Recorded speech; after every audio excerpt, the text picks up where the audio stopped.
एक बड़ी खबर आ रही है कि फर्टिलाइजर कंपनियों को अब स्पॉट गैस खरीदने के लिए तयशुदा वॉल्यूम का 40% रकम देनी जरूरी हो जाएगी। पेट्रोलियम मंत्रालय ने स्पॉट गैस खरीदने की प्रक्रिया में बदलाव किया है। इस खबर पर और ज्यादा डिटेल के साथ जुड़ गए हमारे सहयोगी प्रकाश प्रियदर्शी। प्रकाश, बताइए क्या जानकारी है आपके पास? निश्चित तौर पर एक बड़ी खबर ये। देखिए, सूत्रों के हवाले से हमें एक्सक्लूसिव जानकारी मिल रही है कि सरकार ने फर्टिलाइजर कंपनियों को स्पॉट एलएनजी सप्लाई के लिए जो मौजूदा पॉलिसी है उसमें बदलाव का फैसला किया है। सूत्र हमें बता रहे हैं कि इस मसले पर पेट्रोलियम मंत्रालय और फर्टिलाइजर मिनिस्ट्री के बीच में अहम बैठक हुई है और इस बात पर सहमति बनी है कि जो मौजूदा ईपीएमसी मैकेनिज्म है, यानी कि एम्पावर्ड पूल मैनेजमेंट कमेटी, उसमें बदलाव किया जाए। नए बदलाव के तहत अब फर्टिलाइजर कंपनियों को जो स्पॉट एलएनजी की सप्लाई होगी वो डिलीवर्ड बेसिस के बजाय एक्स टर्मिनल प्राइस बेसिस पर की जाएगी और एक्स टर्मिनल प्राइस में जो ट्रांसपोर्टेशन कॉस्ट है और साथ ही जो टैक्सेस हैं उसको भी जोड़ा जाएगा। सूत्र हमें ये भी बता रहे हैं कि अब फर्टिलाइजर कंपनियों के लिए इस बात की बाध्यता होगी कि जो गैस की सप्लाई हो रही है उसका कम से कम 40% उनको लेना ही होगा और 40% के बराबर की जो कीमत है वो गैस सप्लायर को देना उनके लिए ज़रूरी होगा। अभी तक डिलीवर्ड बेसिस मैकेनिज्म में फर्टिलाइजर कंपनियों के लिए इस बात की बाध्यता नहीं थी कि वो गैस मंगाएं और उसकी खरीद भी करें। ऑफटेक की गारंटी नहीं होने की वजह से जो गैस सप्लायर्स होते थे उनके लिए काफ़ी अनिश्चितता की स्थिति होती थी, लिहाजा वो रिस्क कवर करने के लिए अतिरिक्त चार्ज जो है गैस की कीमतों में जोड़ देते थे, जिसकी वजह से जो एलएनजी की कीमतें होती थी, खासकर स्पॉट एलएनजी की, वो काफ़ी बढ़ जाती थी और इसका जो टोटल इनपुट कॉस्ट है फर्टिलाइजर कंपनीज की, उस पर इसका असर पड़ रहा था। अब इस मसले पर बैठक हुई है और यह सहमति बनी है कि मौजूदा जो फार्मूला है उसमें बदलाव किया जाए।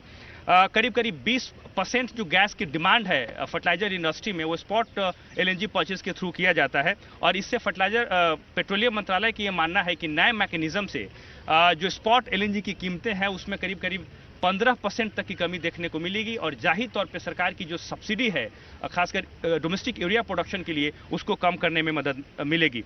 गेल जो है इसके लिए नोडल एजेंसी है और इस बात पर भी सहमति बनी है कि जो अब पूल्ड गैस की कीमतें हैं वो मासिक आधार पर तय की जाएगी, उसकी समीक्षा होगी, जो कि पहले तिमाही आधार पर की जाती थी। बिल्कुल, तो बड़ी खबर फर्टिलाइजर कंपनियों के लिए स्पॉट गैस खरीदी की प्रक्रिया में कुछ बदलाव किया गया है और 40% का भुगतान करना यहां पर ज़रूरी होगा। इस खबर के असर से देखिए फर्टिलाइजर शेयरों में आज वीकनेस भी देखने को मिल रही है। एनएफएल करीब 6.5% नीचे है, आरसीएफ में वीकनेस है, चंबल फर्टिलाइजर, मद्रास फर्टिलाइजर, पूरा सेक्टर इस वक्त दबाव के साथ ही कारोबार कर रहा है।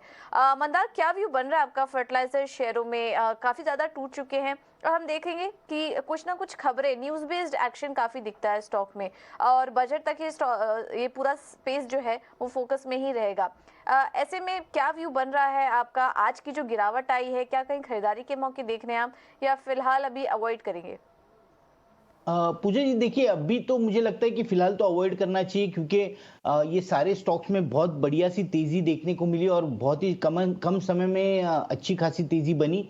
फॉर एग्जांपल अब मैं एनएफएल का चार्ट देख रहा हूं तो नवंबर के लास्ट वीक में ये स्टॉक 50 रुपए के आसपास ट्रेड कर रहा था। 50 से ये स्टॉक 82 तक ऊपर चला और उसके बाद ये प्रॉफिट बुकिंग। तो मुझे लगता है कि ऐसी जल्दबाजी है नहीं क्योंकि ये स्टॉक्स में, सारे स्टॉक्स में अच्छी खासी उछाल देखने को मिली। आप देख सकते हैं मद्रास फर्टिलाइजर्स 44 से 95 तक चला और बहुत ही कम समय में, एक महीने से भी अंदर कम समय में ये स्टॉक डबल हुआ। उसी तरीके से आरसीएफ में भी एक 95 के लेवल से स्टॉक ऊपर में 140 150 तक चला। तो ऐसे सारे के सारे जो फर्टिलाइजर स्टॉक्स हैं, सारे स्टॉक्स में एक बढ़िया सी हमने उछाल, बहुत बढ़िया सी रिटर्न्स बहुत कम समय में देखने को मिले।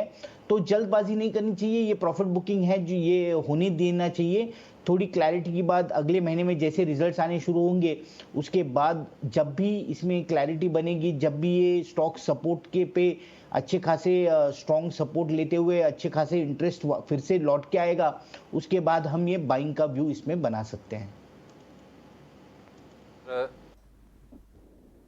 तो फिलहाल अभी फर्टिलाइजर शेयरों में एंट्री के लिए जल्दबाजी नहीं करें, ये सुझाव है मंदार जी का। आपको इस स्टॉक में राय दे दी गई है। चलिए।